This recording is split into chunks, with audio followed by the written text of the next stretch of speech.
हमने पिछले वीडियो में ये जाना कि आगम किसे कहा जाता है, कुल आगम क्या होता है, सीमांत आगम किसे कहा जाता है और औसत आगम क्या होता है।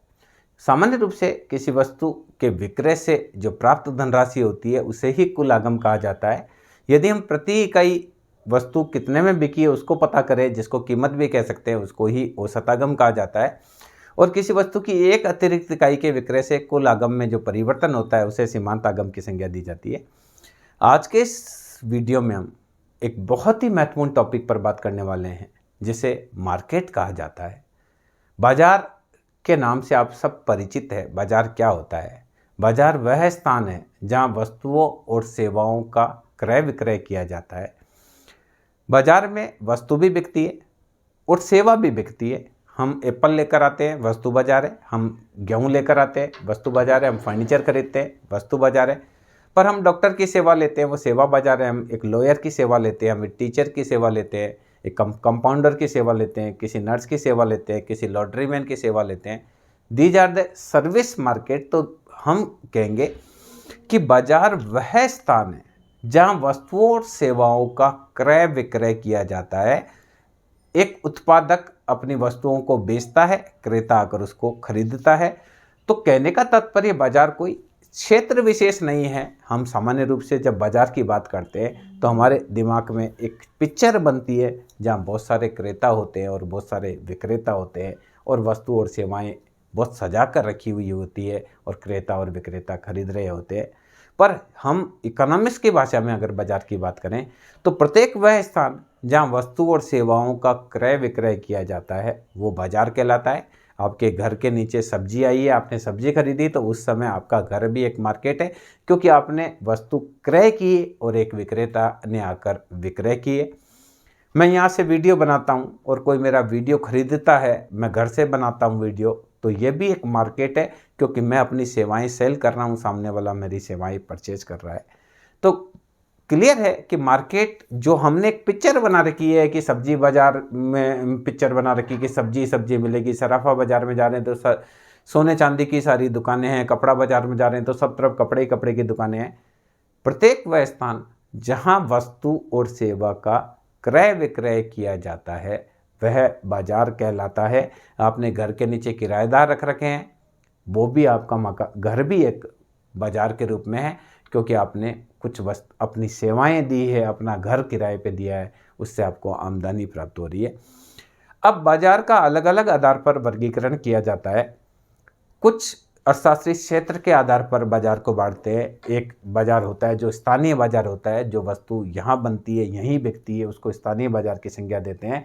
कोई वस्तु उदयपुर में बनती है और उदयपुर में ही बिकती है, कोई उस बाजार को हम स्थानीय बाजार की बात करेंगे। कोई वस्तु जैसे नाथद्वारा में कुछ वस्तुएं हैं वो नाथद्वारा में ही बन रही है, नाथद्वारा में ही बिक रही है।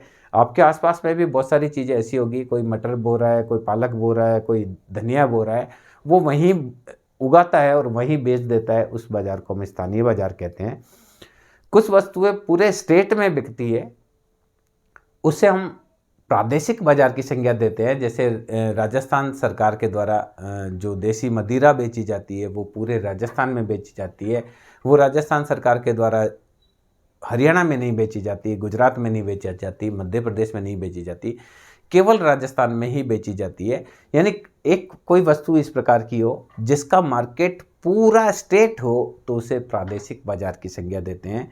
कुछ वस्तुएं पूरे देश में बिकती है, उसको हम जो है देसी बाजार की संज्ञा दे सकते हैं। और कुछ वस्तुएं ऐसी है जो पूरे विश्व में बिकती है, जैसे आप पेप्सी लेने जाएंगे तो पूरे वर्ल्ड में लगभग अधिकतर देशों में पेप्सी मिलती है, कोका कोला मिलता है, कोलगेट का पेस्ट मिलता है, तो उनका मार्केट अंतर्राष्ट्रीय बाजार है। जबकि राष्ट्रीय बाजार क्या है? कुछ वस्तु ऐसी है जो भारत में ही बिकती है, पूरे भारत में बनती है और भारत में ही बिकती है, उस वस्तुओं का मार्केट को हम राष्ट्रीय बाजार कह सकते हैं। इसके अलावा वस्तु के आधार पर भी हम मार्केट को बांट सकते हैं। जहाँ कपड़ा बिकता है उसको हम कपड़ा मार्केट कह सकते हैं, जहाँ सब्जी बिकती है उसको सब्जी मार्केट कह सकते हैं, जहाँ सोना चांदी बिकता है उसको सराफा मार्केट कह सकते हैं, जहाँ लोहे के सामान बिकते हैं उसको हम लोहा बाजार कह देते हैं। तो वस्तु के आधार पर भी बहुत तरीके के अलग अलग बाजार हो सकते हैं। अनाज बाजार हो सकता है, सब्जी बाजार हो सकता है, कपड़ा बाजार हो सकता है, लोहा बाजार हो सकता है, सराफा बाजार हो सकता है, और भी कई तरह के मार्केट हो सकते हैं। कृषि मंडी होती है, अनाज मंडी होती है। इसके अलावा और भी बाजार के वर्गीकरण हम समय के आधार पर भी कर सकते हैं, जिसकी हम चर्चा चित्र के माध्यम से करेंगे। अति अल्पकालीन बाजार भी होता है, अल्पकालीन बाजार भी होता है, दीर्घकालीन बाजार भी होता है, अति दीर्घकालीन भी बाजार होता है, उसकी हम बात करेंगे। अति अल्पकालीन बाजार, जो बाजार बहुत छोटे समय के लिए होता है, उसको अति अल्पकालीन बाजार कहते हैं, जिसमें वस्तु की पूर्ति को बढ़ाना संभव नहीं होता है। इसकी चर्चा हम चित्र बनाएंगे तब और बाद में करेंगे। इसके अलावा आप होलसेल मार्केट भी हो सकता है, रिटेल मार्केट भी हो सकता है, जहां वस्तुएं बल्क में खरीदी और बेची जाती है। ऐसे बाजार को होलसेल मार्केट की संज्ञा देते हैं, जहां वस्तु की एक एक इकाई को खरीदा और बेचा जा सकता है। इस बाजार को हम जो है रिटेल बाजार की संज्ञा दे सकते हैं।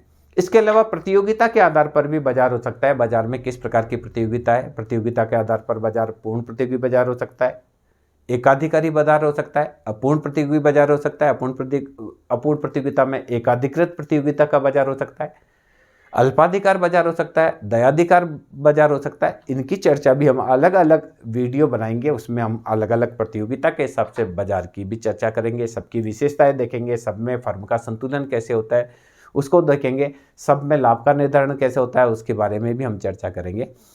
इसके अलावा उत्पादन के आधार पर भी हो सकता है। कुछ बाजार ऐसे होते हैं जो श्रम बाजार होते हैं, कुछ साधन बाजार होते हैं, जहां उत्पादन के साधन खरीदे जाते हैं और बेचे जाते हैं, उसे साधन बाजार की संज्ञा दी जाती है। जहां वस्तुओं और सेवाओं जो प्रोडक्ट हो चुकी है उसको खरीदा और बेचा जाता है, उसे उत्पादन बाजार की संज्ञा दी जाती है। इसके अलावा देखिए, मुद्रा के हिसाब से भी हो सकता है, नगद बाजार भी हो सकता है, जहां वस्तु और सेवाओं का नगद में लेन देन किया जाता है। और दूसरा ऐसा भी मार्केट हो सकता है जहां वस्तु और सेवाएं उधार में खरीदी और बेची जा सकती है। तो अलग अलग प्रकृति के हिसाब से कई प्रकार के हम मार्केट बना सकते हैं, पर हमारे इकोनॉमिक्स की दृष्टि से जो इम्पोर्टेंट मार्केट है उसकी चर्चा ही हम यहाँ करेंगे। हम यहाँ आज के इस वीडियो में हम चर्चा करते हैं कि समय के आधार पर मार्केट को किस प्रकार से बांटा जा सकता है। तो देखिए, हम बात करते हैं बाजार समय के आधार पर। समय के आधार पर मार्केट को 4 भागों में बांट सकते। अति अल्पकालीन मार्केट है,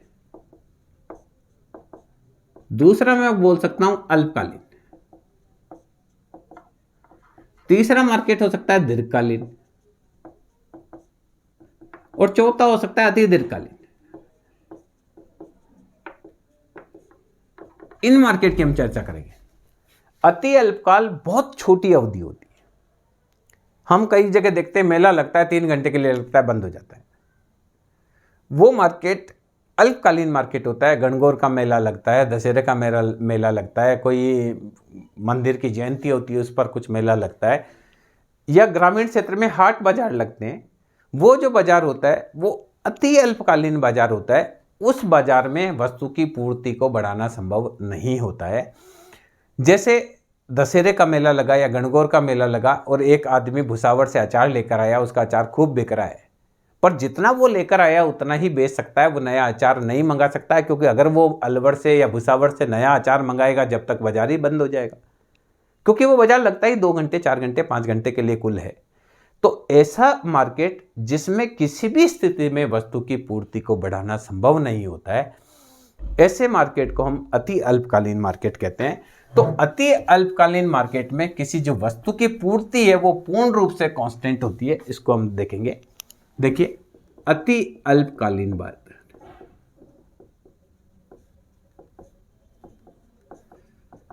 वह बाजार होता है जिसमें किसी वस्तु की पूर्ति को बढ़ाना संभव नहीं है। इसको बोलेंगे very short run supply curve. क्या बोलेंगे? Very short run market. क्या बोलेंगे? अति अल्पकालीन market, very short run market. अब देखिए, हमने क्या किया, ये सप्लाई कर्व है, इसको सप्लाई को बढ़ाना संभव नहीं है। अब डिमांड अगर D1 से D2 हो गई इस स्थिति में, तो कीमत P1 से हो जाएगी P2। यानी यह मार्केट वह मार्केट है जिसमें किसी भी वस्तु की पूर्ति को बढ़ाना किसी भी स्थिति में संभव नहीं है। ऐसे मार्केट में यदि किसी वस्तु की मांग बढ़ जाती है तो मांग बढ़ने से उस वस्तु की कीमत भी बढ़ जाती है। सामान्य रूप से ऐसे मार्केट में मांग बढ़ने पर वस्तु की कीमत ज़्यादा बढ़ती है। दूसरे बाजार की हम बात करेंगे, बाद में हम इनको सबको जोड़कर भी देख लेंगे। दूसरा जो मार्केट होता है उस मार्केट को बोलते हैं अल्पकालीन मार्केट। सेकंड मार्केट देखिए, अल्पकालीन मार्केट। ये अल्पकालीन बाजार अति अल्पकालीन से थोड़ा इसमें ज़्यादा समय अवधि होती है। कई बार मेला लगता है, राजस्थान पत्रिका का मेला लगता है 10 दिन के लिए लगता है, दैनिक भास्कर का मेला लगता है 7 दिन के लिए लगता है। कुछ बाजार ऐसे होते हैं जो कुछ समय के लिए लगते हैं, 10 दिन हो सकता है, 15 दिन हो सकता है, पर अल्पकालीन इसमें होता है। इनमें अगर किसी वस्तु की मांग बढ़ती है तो उसकी पूर्ति थोड़ी सीमा तक बढ़ाया जाना संभव होता है। जैसे मान लीजिए राजस्थान पत्रिका का मेला लगा और राजस्थान पत्रिका के मेले में कश्मीर की शॉल बहुत पसंद की जा रही है, तो कश्मीर से और शॉल 10 दिन 15 दिन के भीतर मंगवाई जा सकती है, थोड़ी पूर्ति बढ़ाई जा सकती है, पर एक लिमिट से ज़्यादा पूर्ति नहीं बढ़ाई जा सकती। बहुत ज़्यादा डिमांड भी बढ़ेगी तो वहाँ जितनी बनी हुई है उसको ही मंगाया जा सकता है। इसी प्रकार से सपोज कीजिए कि अलवर का अचार बहुत पसंद किया जा रहा है, तो अलवर में उत्पादक के पास और जो आम का अचार रखा है वो उसको मंगाकर बेच सकता है, पर नए आम का नया अचार नहीं बना सकता, क्योंकि नया अचार तो तब बनेगा जब केरी का वापस सीजन आएगा। यानी अति अल्पकालीन बाजार वह बाजार है जिसमें वस्तु की पूर्ति थोड़ी मात्रा में बढ़ाई जा सकती है, पर असीमित मात्रा में पूर्ति बढ़ाई नहीं जा सकती। तो अल्पकालीन बाजार में जो शॉर्ट रन सप्लाई कर्व होता है वो थोड़ा इस प्रकार से होता है, शॉर्ट रन सप्लाई कर्व। ये शॉर्ट रन मार्केट है, ये शॉर्ट रन सप्लाई कर्व है। तो ये वस्तु की डिमांड है D1 और डिमांड बढ़कर इसकी D2 हो जाती है। तो पहले जो संतुलन था E1 था, जहाँ वस्तु की Q1 मात्रा थी, प्राइस P1 थी। अब वस्तु की थोड़ी मात्रा बढ़ जाती है, Q2 हो जाती है और प्राइस बढ़कर P2 हो जाती है। यानी अल्पकालीन बाजार वह बाजार है जिसमें थोड़ी मात्रा में वस्तु की पूर्ति को बढ़ाया जाना संभव होता है। तीसरा मार्केट होता है दीर्घकालीन बाजार। दीर्घकालीन अवधि थोड़ी ज़्यादा होती है। दीर्घकालीन अवधि में अगर मान लीजिए किसी वस्तु की डिमांड बढ़ रही है तो डिमांड बढ़ने के साथ उस वस्तु की पूर्ति और ज़्यादा बढ़ाई जा सकती है। तो इसको बोलते हैं, थर्ड जो मार्केट होता है उसको बोलते हैं दीर्घकालीन बाजार। मान लो दीर्घकालीन बाजार है, दीर्घकालीन बाजार हम मान लेते हैं कि 1 से 5 साल की अवधि का दीर्घकालीन बाजार होता है। तो दीर्घकालीन बाजार में यदि किसी वस्तु की मांग बढ़ती है तो उसकी पूर्ति को बढ़ाया जाना संभव है। सपोज करो अचार की मांग बढ़ रही है तो अगले बार जो अचार वाला है वो क्या करेगा, ज़्यादा केरी का अचार डाल देगा। सीमेंट की मांग बढ़ रही है तो अगली बार वो सीमेंट वाला क्या करेगा, ज़्यादा प्रोडक्शन करेगा। कश्मीरी वूल की मांग, कश्मीरी शॉल की डिमांड बढ़ रही है तो अगली बार वह ज़्यादा प्रोडक्शन करेगा। तो दीर्घकालीन जो मार्केट होता है उसमें जो पूर्ति वक्र होता है वो इस प्रकार से होता है, लॉन्ग रन सप्लाई कर्व। अब जैसे देखिए इसमें डिमांड अगर बढ़ भी जाती है तो कीमत उतनी नहीं बढ़ती है, क्योंकि सप्लाई खूब बढ़ जाती है। Q1 से Q2 सप्लाई बढ़ गई, इस वजह से कीमत जितनी बढ़नी चाहिए उतनी कीमत नहीं बढ़ती है। P1 से P2 ही कीमत बढ़ती है लॉन्ग टर्म सप्लाई कर्व में, क्योंकि ये एक लंबी अवधि होती है। तो लंबी अवधि होने की वजह से इस लंबी अवधि में उत्पादन को भी बढ़ाया जाना संभव होता है। पर ये इतनी लंबी अवधि नहीं होती है कि नए पेड़ आम के लगा दिए जाए और नई केरी उगा दी जाए। तो एक और मार्केट की हम बात करेंगे, ये दीर्घकालीन मार्केट है, इसको बोलेंगे लॉन्ग रन मार्केट और ये बोलेंगे लॉन्ग रन सप्लाई कर्व। इसके बाद देखिए एक मार्केट और बात होती है जिसको बोलते हैं अति दीर्घकालीन बाजार। चौथा प्रकार का जो मार्केट होता है उसको बोलते हैं हम, फोर्थ प्रकार का मार्केट है अति दीर्घकालीन बाजार।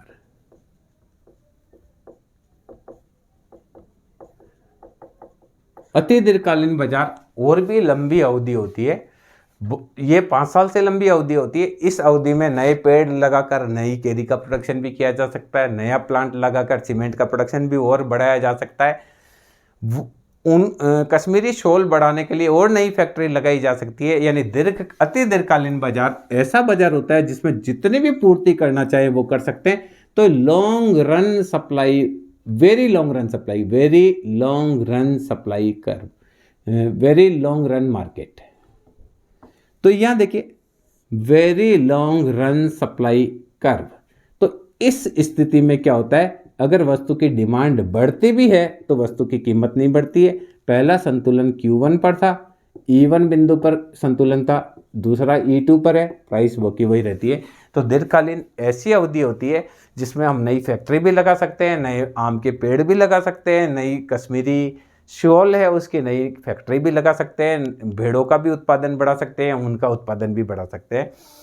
तो अलग अलग स्थिति में प्राइस में बहुत ज़्यादा फर्क होता है। जितनी समय अवधि कम होगी कीमत उतनी ज़्यादा बढ़ेगी, जितनी समय अवधि ज़्यादा होगी कीमत उतनी ही कम बढ़ेगी। मैं एक बार और रिपीट करता हूँ कि समय अवधि जितनी ज़्यादा होगी कीमत उतनी ही कम बढ़ेगी, और जितनी समय अवधि कम होगी उतनी कीमत ज़्यादा बढ़ेगी। ये सारे के सारे सप्लाई कर्व को मैं इसमें मिक्स करके बताता हूँ। देखिए, पहले था हमारा ये वाला curve, very short run supply curve. Okay, मान लीजिए यहां से हम देखते हैं। दूसरा ये है शॉर्ट रन सप्लाई कर्व। तीसरा हमने ये देखा लॉन्ग रन सप्लाई कर्व। चौथा हमने देखा very long run supply curve. ये हमने पहले नंबर पे बताया था, ये दूसरे नंबर पे हमने डिस्कस किया था, ये तीसरे नंबर पे डिस्कस किया था, ये चौथे नंबर पे डिस्कस किया था। अब मान लीजिए ये डिमांड कर्व है, ये डिमांड कर्व है, डी डिमांड कर्व है, संतुलन बिंदु ई बिंदु है, क्वांटिटी Q1 प्रोडक्शन की जाती है, प्राइस P1 ली जाती है। अब देखिए, अगर डिमांड बढ़ती है और डिमांड बढ़कर ये हो जाती है, ये देखिए डी डैश, तो very long run supply curve है। अति अल्पकालीन मार्केट में कीमत इतनी बढ़ेगी P1 से P5। अल्पकालीन मार्केटों का थोड़ी सप्लाई बढ़ेगी, सप्लाई देखिए अति अल्पकालीन मार्केट में सप्लाई किसी भी हालत में बढ़ना संभव नहीं है। सप्लाई OQ1 की OQ1 ही रहती है, तो इस कारण से कीमत P1 से P5 हो जाती है। क्लियर? या P4 हो जाती है, मान लीजिए P4 हो जाती है। शॉर्ट रन सप्लाई कर्व में कुछ मात्रा में सप्लाई बढ़ाना संभव है, तो सप्लाई बढ़कर Q1 से Q2 हो जाती है और कीमत बढ़कर P3 हो जाती है। तो देखिए, वेरी शॉर्ट रन में कीमत ज़्यादा बढ़ी, नया संतुलन या E1 पर था, ये E2 पर संतुलन है, थोड़ी कीमत कम बढ़ी। दीर्घकाल में थोड़ी सी सप्लाई और बढ़ सकती, Q3 सप्लाई हो गई, और कीमत जो बढ़ती है वो P2 तक ही बढ़ती है, और नया संतुलन होता है E3 पर। और अति दीर्घकाल में चाहे जितनी सप्लाई बढ़ सकती है, सप्लाई बढ़ गई Q4, कीमत P1 की P1 ही रहती है, और संतुलन बिंदु होता है E4। तो ये देखिए अलग अलग स्थिति है। तो यहाँ क्लियर हो रहा है कि जितनी समय अवधि, देखिए समय अवधि बहुत छोटी थी तो कीमत इतनी बढ़ी, थोड़ी देखिए अति अल्पकालीन था तो कीमत इतनी बढ़ी, अल्पकालीन में इतनी बढ़ी, दीर्घकालीन में इतनी बढ़ी, और अति दीर्घकालीन में कीमत कुछ भी नहीं बढ़ती है। तो इस प्रकार से जो समय अवधि होती है उसका वस्तु की कीमत पर प्रभाव पड़ता है, वस्तु की पूर्ति पर भी प्रभाव पड़ता है। जितनी वस्तु समय ज़्यादा होगा पूर्ति में उतना ही समायोजन किया जाना संभव होगा, जितनी समय अवधि कम होगी पूर्ति उतनी ही ज़्यादा रिजिड होगी, पूर्ति की लोच उतनी ही कम होगी। तो मैं समझता हूँ इस वीडियो के माध्यम से आप समझ पाए होंगे कि किस प्रकार से समय का कीमत पर प्रभाव पड़ता है। जितना कम समय होता है कीमत उतनी ही ज़्यादा बढ़ती है, जितना समय ज़्यादा होता है कीमत पर उसका इम्पैक्ट उतना ही कम होता है। और अगले वीडियो में हम नई प्रकार की चर्चा करेंगे प्रतियोगिता से संबंधित, मार्केट से संबंधित। धन्यवाद।